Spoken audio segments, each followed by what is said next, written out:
पूर्व श्लोक में अर्जुन ने अपनी दलीलों का निर्णय सुना था। उसके बाद अर्जुन ने क्या किया, इसको संजय आगे के श्लोक में बताता। ऐसा कहकर शोकाकुल मन वाले अर्जुन बाण सहित धनुष का त्याग करके युद्ध भूमि में रथ के मध्य भाग में बैठ गए। युद्ध करना संपूर्ण अनर्थों का मूल है। युद्ध करने से यहाँ कुटुंबियों का नाश होगा, परलोक में नरकों की प्राप्ति होगी आदि बातों को युक्ति और प्रमाण से कहकर शोक से अत्यंत व्याकुल मन वाले अर्जुन ने युद्ध ना करने का पक्का निर्णय कर लिया।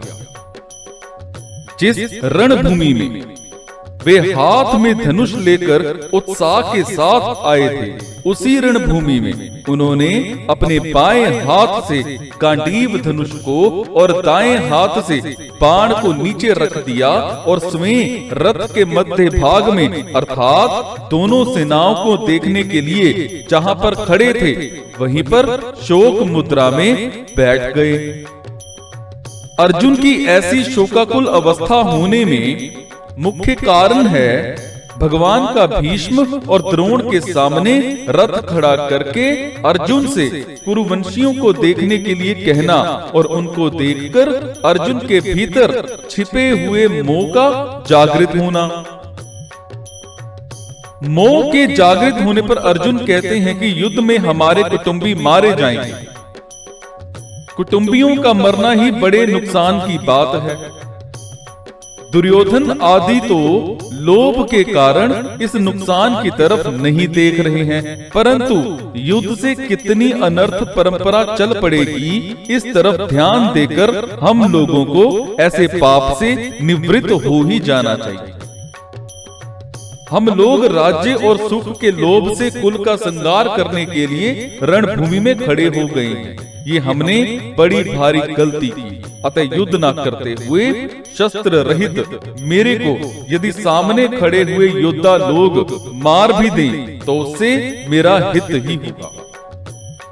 इस तरह से अंतःकरण में मोह छा जाने के कारण अर्जुन युद्ध से उपरत होने में एवं अपने मर जाने में भी हित देखते हैं और अंत में उसी मोह के कारण बाण सहित धनुष का त्याग करके विषाद मग्न होकर बैठ जाते हैं।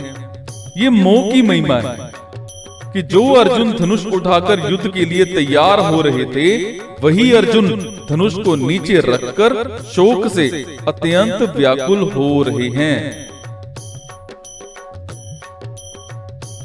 प्रत्येक अध्याय की समाप्ति पर महर्षि वेद व्यास जी ने जो उपयुक्त पुष्पिका लिखी है, इसमें श्रीमद् भगवद गीता का विशेष महात्म्य और प्रभाव ही प्रकट किया गया है।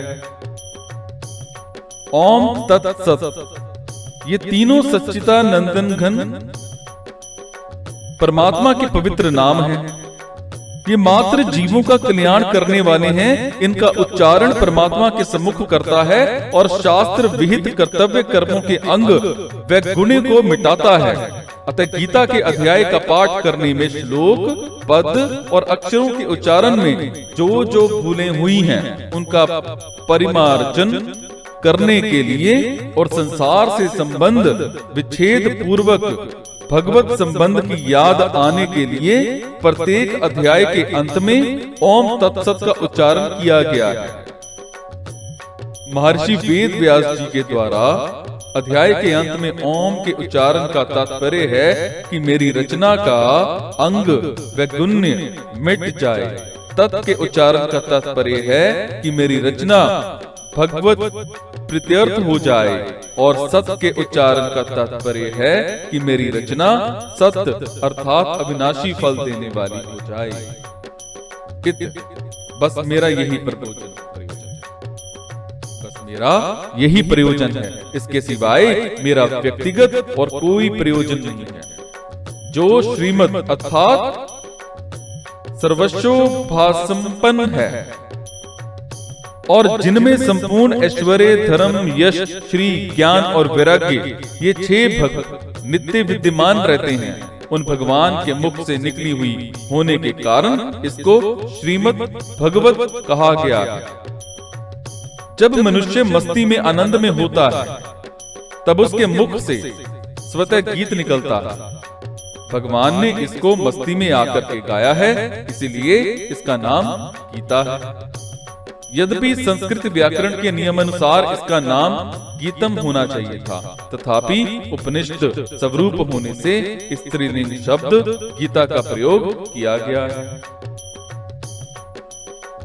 इसमें संपूर्ण उपनिषदों का सार तत्व संग्रहित है और ये स्वयं भी भगवद्वाणी होने से उपनिषद स्वरूप है, इसीलिए इसे उपनिषद कहा गया है।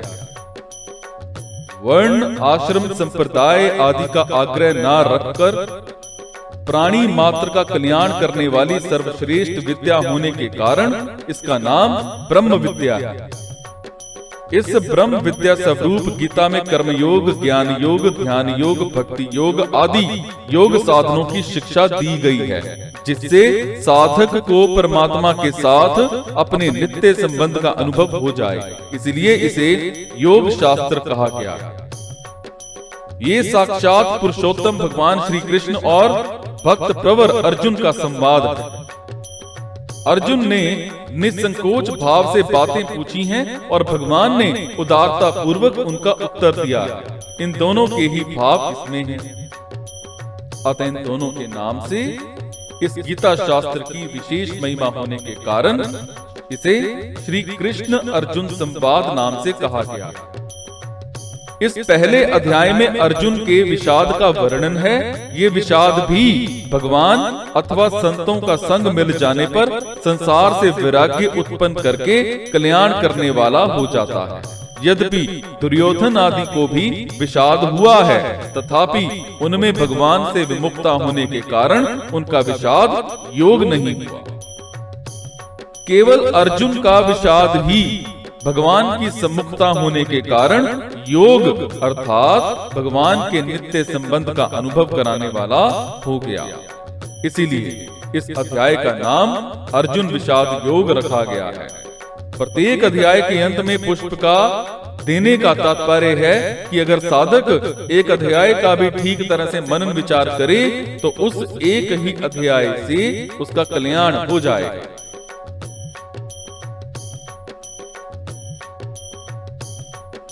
गीता में श्री कृष्ण अर्जुन संवाद का आरंभ और अंत भक्ति में ही हुआ है।